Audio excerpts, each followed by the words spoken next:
I think I've done it, guys. I've created the strangest video on this channel. So, let me share an odd bit of my childhood with you. Everybody's got the oddball item in their game collection, right? Assuming you aren't a collector and have them all anyways. For almost every console, I have some random golf game or obscure title of some kind. In fact, I have a physical copy of Theta, the Emblem of Justice.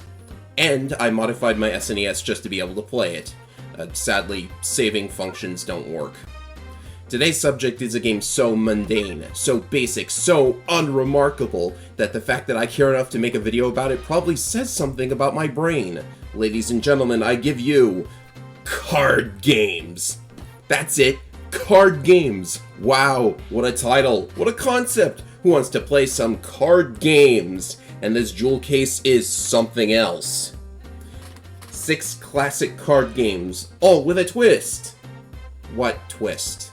Enter the casino and step up to 6 of the most popular card games in the world, like President. What, never played that one? Players meet some old-time card sharps. Card sharps? What the heck is a card sharp? Oh. Another word for card shark. Didn't know that.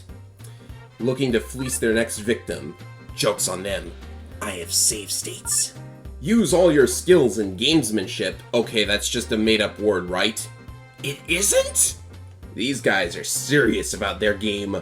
Are you? Yes, indeed, card games are serious business. Play Baccarat, the game made famous by Hollywood and international spies. This one is a complete lie, as we'll soon find out. Go up against a friend in the 2-player mode.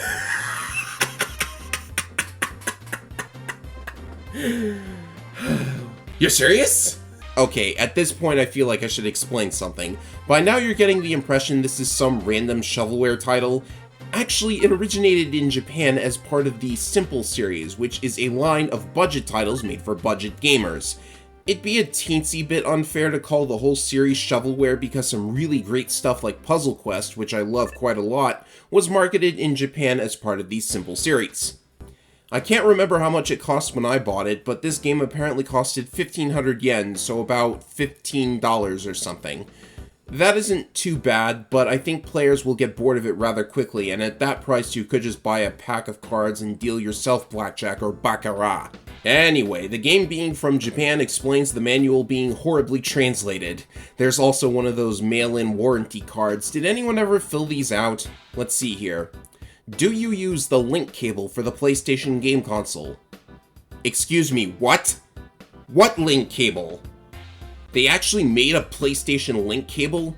So you can play with 2 consoles, 2 copies of the game, and 2 televisions.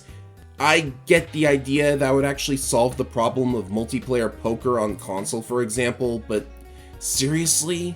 Okay, I should probably get around to the actual games. So I'll start with the 2 poker games. Poker is a game where the players bet on whether they have the best hand or not. In draw poker, you start with 5 cards and can exchange as many of them as you want for new cards once per hand. In stud poker, each player has 7 cards and 4 are visible to all players.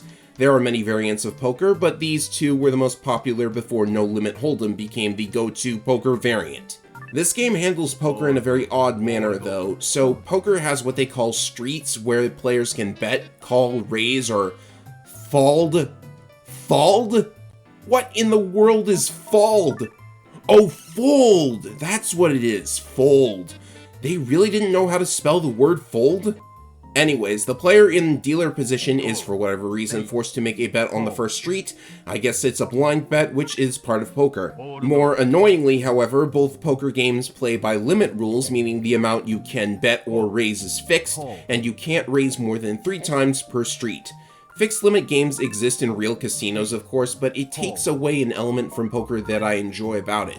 Bet sizing. How big do you need to go to successfully bluff? How much is your opponent willing to risk to call? These are important factors in poker, and without them, especially considering that draw poker only has 2 streets and stud has 4, you can't really win too big a pot unless you get a raise war going. This game is very raisist, you see. That was terrible. The reason they do that, of course, is that the CPU opponents have infinitely deep pockets and never run out of cash. Maybe this is like Hollywood poker and they just keep betting money they don't actually have. There are usually rules against that. Oh, and 7-card stud is also weird. In this game, players are dealt 2 face-down cards, then 3 face-up cards, another face-up card, and a final down card.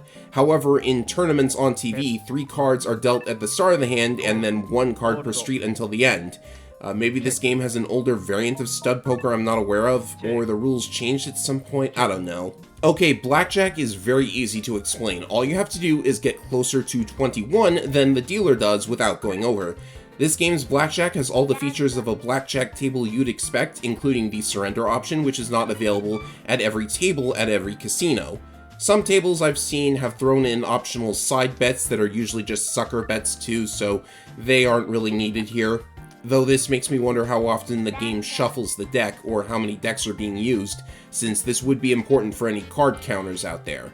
Other than that, this is pretty standard blackjack, so let's move on. There's a pretty bizarre inclusion in this collection of card games. It's called Speed, but it has nothing to do with Keanu Reeves movies.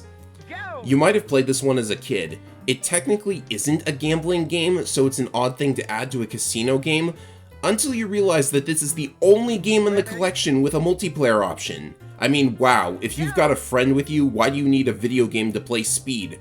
Grab a deck of cards, people, they cost under $5. Also, this version of Speed splits the deck into red and black cards for each player, maybe to reduce the luck involved. The goal is to play all of your cards on the 2 piles in the center. You can play a card if its value is 1 point higher or lower than the card you're playing it on, and it's all done in real time, there's no turn taking. The controls are actually really weird since you use the shoulder buttons to select a card, and the cards in your hand correspond to the circle, triangle, square, and D-pad for some reason. Yeah, all 4 D-pad directions control one of the cards, and the cross button is unused. Could have used that cross button for the 4th card, or just have the player select a card and press cross. This game only ever goes one or 2 ways. Either you end up with something like this,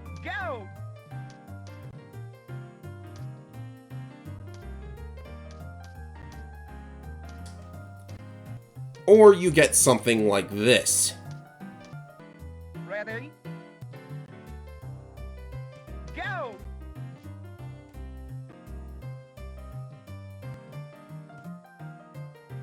Ready? Go!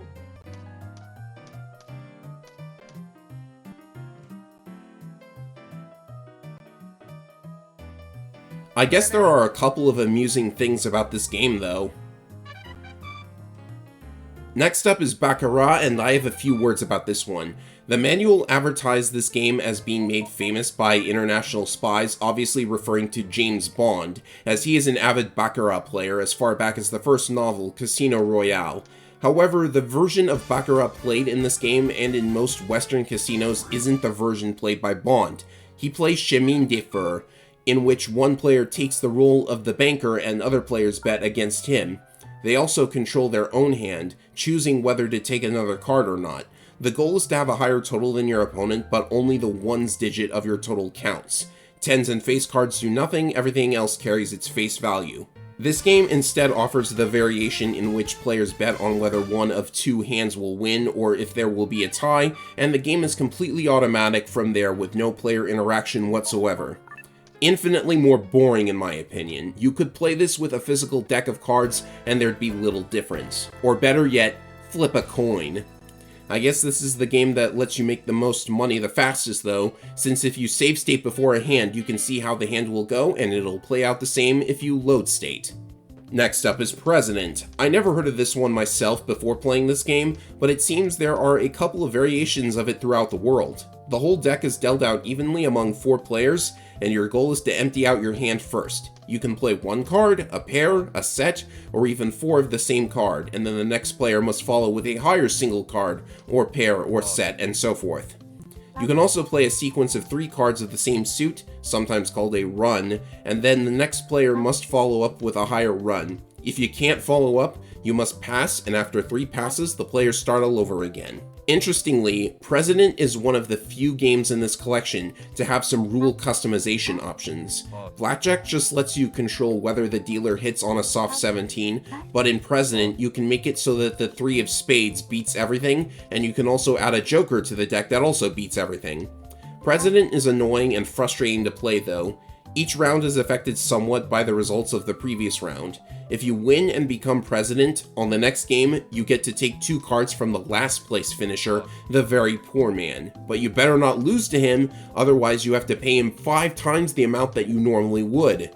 And this computer does not take kindly to losing, let me tell you.